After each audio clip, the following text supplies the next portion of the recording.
मैं ऐसे घर में पैदा हुआ जहाँ सुबह से शाम तक मजदूर आते थे। ट्रेड यूनियन का दफ्तर था और ट्रेड यूनियन के चक्कर में हमारे पिताजी भी ऑफ एंड ऑन जेल में चले जाते थे, तो घर की हालत भी खराब होती थी।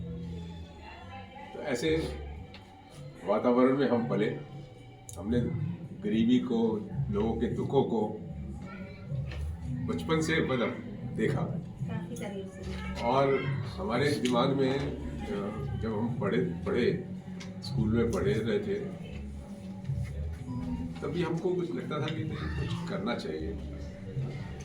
और हमने, आप हैरान होंगे कि 1969 जब मैं 18 साल का था और मैंने स्कूल पूरा किया और कॉलेज में जब दाखिला लिया, तब से मैं ट्रेड यूनियन का काम लेबर कोर्ट और इंडस्ट्रियल ट्रिब्यूनल में वर्कर्स के लिए पेश होता था, वर्कर्स के लिए केस करता था।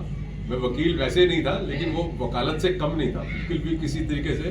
और बड़े बड़े वकील घबराते थे लेबर लॉज के अंदर काम करने के लिए, क्योंकि कितने सारे 14-15 लॉज होते थे और 14-15 लॉज को एक ही चीज़ों में अप्लाई करोगे, नहीं करोगे, उसका हिस्सा कौन सा अप्लाई होगा। तो एक बड़े बड़े लोग भी घबराते थे लेबर लॉज में। लेकिन मैंने बहुत गहराई से समझने की कोशिश करी। मैंने ये भी समझने की कोशिश करी कि एक मजदूर को एक मालिक कितना लूटता है। मैं कैलकुलेट नहीं कर पाया, मैंने हिसाब लगाने की कोशिश करी, लेकिन मैंने मार्क्सिज्म उस वक्त पढ़ा। दिल्ली में किताबें नहीं मिलती थी, मैं कलकत्ता से मंगवाता था मार्क्सिज्म लिटरेचर और सीपीएम का रेजोल्यूशन और फलाना कमरेड, आपको भी नहीं पता होगा। 69 में मैं कलकत्ता से मंगवाता था पढ़ने के लिए, मतलब। और मैंने करीबन 6 महीने, आप हैरान होंगे, 6 महीने बंद कमरे के अंदर जो है वो मार्क्सिज्म मैंने पढ़ा, मार्क्सवाद पढ़ा। और उसमें मैं ऑफकोर्स ये भी बता सकता हूँ मैं कि 4 मीनार की सिगरेट चलती थी उस वक्त, और खाना आया उसके लिए काम करना। और मैं इमरजेंसी के टाइम जहाँ लोग डरते थे, हम माइक लेके चलते थे।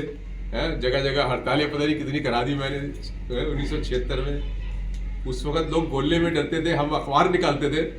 और एक बार तो पुलिस ने, किंग्सवे कैंप पुलिस ने हमारे जितने भी लोग थे अखबार छापने वाले, उनको पकड़ के बैठा लिया। तो मैंने जाके जो ऑफिसर को डांटा वहाँ पे, पुलिस ऑफिसर को, तो उसने फिर सबको छोड़ दिया।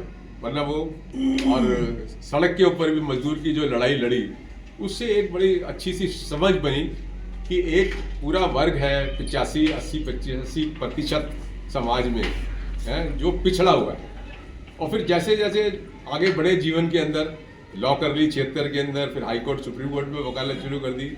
और फिर ये लगा कि ये चीज़ें, ये जो कानून है ना, कानून में जो कमी है मैं उसमें नहीं जा रहा, लेकिन जो भी कानून है उसका कैसे फ़ायदा इस वर्ग को दिया जा सकता है 80-85%। और उसमें हमने एक चीज़ देखी कि हम लोग शिक्षा के मामले में बहुत पिछड़े हुए हैं। आज भी आप हैरान होंगे कि कम से कम 20 करोड़ बच्चे ऐसे हैं जो स्कूल की व्यवस्था से बाहर हैं। और 10 करोड़ जो सरकारी स्कूलों में जाते हैं, 8वीं-9वीं में बच्चा पढ़ रहा होगा, शायद वो इंग्लिश की तो कोई किताब पढ़ ही नहीं पाएगा। ये हालत है उसकी। अगर सर्टिफिकेट ले भी लिया तो उसको आगे क्या होगा पता नहीं उसका। तो ये मतलब हालत जो है आज भी है।